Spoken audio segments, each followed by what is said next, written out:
जो लोग जनेऊ धारण करते हैं, सुने जरा, शास्त्र कहता है जनेऊ के अंदर 9 धागे होते हैं और 3 गठान होती है। 9 धागों में 9 देवता निवास करते हैं। पहले धागे में कोशिश करते हैं याद करने की, कहीं मैंने बहुत पहले पढ़ा था। पहले धागे में ओम का निवास है, दूसरे धागे में अग्नि का निवास है, तीसरे धागे में सर्प का निवास है, ठीक है। चतुर्थ धागे में हम जब दर्शन करते हैं चंद्र का निवास है। पंचम धागे में पितरों का निवास है। मैंने बहुत पढ़ा था, देखो अगर कहीं में एकाध इधर उधर हो जाए, तुम्हारे विद्वान लोग बैठे याद कीजिएगा।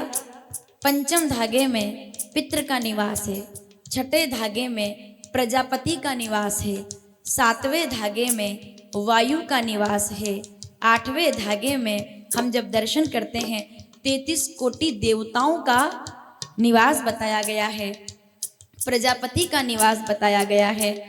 और इन 9 धागों के बीच में हम जिस गठान की बात करते हैं, जो गठान है वो 3 गठान हैं। ब्रह्मा, मुझे 9 देवताओं के नाम याद रह गए, पर 3 गठाने कौन सी है वो आप याद दिलाओगे, ठीक है। हमने धागे तो गिन लिए अब 9, ठीक है। ओम का निवास हो गया, अग्नि का निवास हो गया, सर्प का निवास हो गया, ठीक है। फिर उसके बाद हम आगे बढ़े तो चंद्रमा का निवास हो गया, फिर हम आगे बढ़े तो पितरों का निवास हो गया, प्रजापति का निवास हो गया, ठीक है। 9 धागे गिन लो भैया, कौन से देवता का निवास है। फिर से बोल रही हूँ, पहले धागे में ओम, ठीक है बाबूजी, दूसरे धागे में अग्नि, जनेऊ हमारे यहाँ का बहुत बड़ा संस्कार है जिसको आज के लोग विलुप्त कर रहे हैं। जनेऊ को विज्ञान ने माना है कि जो लोग जनेऊ धारण करते हैं 60% बीमारियों से बच जाते हैं, क्योंकि उन पर देवताओं की कृपा होती है। दूसरे लोगों ने अपने अपने धर्म नहीं छोड़े, लेकिन हमने तिलक लगाना, मैं सही बोलूं तो बोलो फिर, हमने शिखा रखना, हमने रुद्राक्ष पहनना, हमने जनेऊ पहनना, हमने धोती कुर्ता पहनना। कैसे बताओगे कि हिंदू हो आप? कैसे पता चलेगा? हिंदू होकर के तिलक नहीं है, हिंदू होकर के रुद्राक्ष नहीं है, हिंदू होकर के जनेऊ नहीं है, हिंदू होकर के धोती कुर्ता नहीं है, हिंदू होकर के अगर हमारा चिन्ह नहीं है, हाथ में लाल धागा नहीं है, तो कैसे कोई पहचानेगा कि ये हिंदू है? यहाँ अब आप विषमता पर नहीं जा रहे हैं, कोई दूसरे धर्म का हम वो बोल रहे हैं, नहीं, उनसे तो हमको सीखना चाहिए। 5 साल का बच्चा भी जानता है कि कैसे इबादत की जाती है। हमारे यहाँ 15 साल का लड़का IPL के नाम जानता है, कितने क्रिकेटर है, पर हनुमान चालीसा नहीं जानता। ये दुख की बात है। हमारे यहाँ बच्चों को पता नहीं 4 वेदों के नाम। आप मेरी तरफ मत देखिए, अपने बच्चों को फोन लगा के पूछ लो 4 वेद के नाम, अगर वो बता दे तो। अगर मैं ठीक बोल रही हूँ तालियों से बताइए मुझे। क्या आपके बच्चों को 4 वेदों के नाम याद रहते हैं? क्या हनुमान चालीसा याद रहती है? क्या राम महिमन स्तोत्र याद रहता है? शिव महिमन स्तोत्र याद रहता है? क्या आपका बच्चा श्री रामचंद्र कृपाल भजबन बोल पाता है? क्या आपका बच्चा जय हनुमान ज्ञान गुण सागर बोल पाता है? क्या आपका बच्चा नमामि शमीशान निर्वाण रूपम?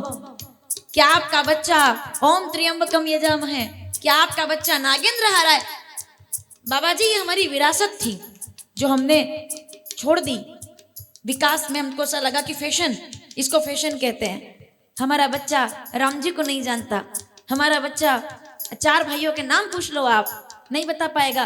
कितनी IPL की टीम आई और कितनी जीती और कितनी हारी और कौन रोया कौन हंसा, पूरा क्रम से बताएंगे। उस दिन ऐसे जीते थे, विरोध थोड़ी है। पर सोचिए कि अगर हमारे बच्चों को जनेऊ का मतलब नहीं याद है। गुरुकुल के कल बच्चे आएंगे, ताली बजाइए जोरदार। अभी गुरुकुल के बच्चे देखोगे आप, कल भंडारा है यहाँ पर, उनकी जनेऊ देखना, उनका तिलक देखना, उनके चेहरे का तेज देखना। हमारे अंग्रेजी में किटिर पिटिर करने वाले बच्चों से कई गुना ज्यादा तेज उन बच्चों के चेहरे पर है जो गुरुकुल में पढ़ रहे हैं। माँ बाप भी साथ में नहीं है उनके यहाँ पे, वो अकेले पढ़ रहे हैं यहाँ पे। तेज देखो उनका। जनेऊ के 9 धागे याद कीजिए। मैं कोशिश करती हूं। पहला ओम, दूसरा धागे में साक्षात अग्नि। जनेऊ के 9 धागे में 9 देवता निवास करते महाराज जी, ऐसा बहुत पहले मैंने कहीं पढ़ा था, मुझे थोड़ा याद रह गया। तीसरे धागे में सर्प का निवास है, चतुर्थ धागे में चंद्रमा, पंचम में पितृ, 6 में प्रजापति, 7 में वायु, 8 में यमराज और 9 में 33 कोटि देवताओं का निवास रहता है। ये 9 धागे हैं और 3 बंधन। अब 9 का तो नाम मुझे याद है, 3 का मैं भूल गई, वो आप मुझे याद दिलाएंगे। 3 गठाने हैं, शुरू कर देती हूँ, पूरा कर देना जब मैं भूल जाऊं। 3 गठाने कौन सी है? ब्रह्मा, याद नहीं आ रहा मुझे, जो यूट्यूब पर देखते हैं वो भी जवाब दीजिए। 3 गठाने कौन सी है? ब्रह्मा, विष्णु, महेश। ये 3 गठाने हैं जो जनेऊ बनता है। जनेऊ जिसके कंधे पर है, जब वो जनेऊ के साथ ईश्वर की साधना करता है, आराधना करता है, तो अपने आप चेहरे पर तेज आता है। अपनी संस्कृति को जो ना भूले उसी को वास्तव में सनातनी कहा जाता है, जो अपने धर्म को ना भूले।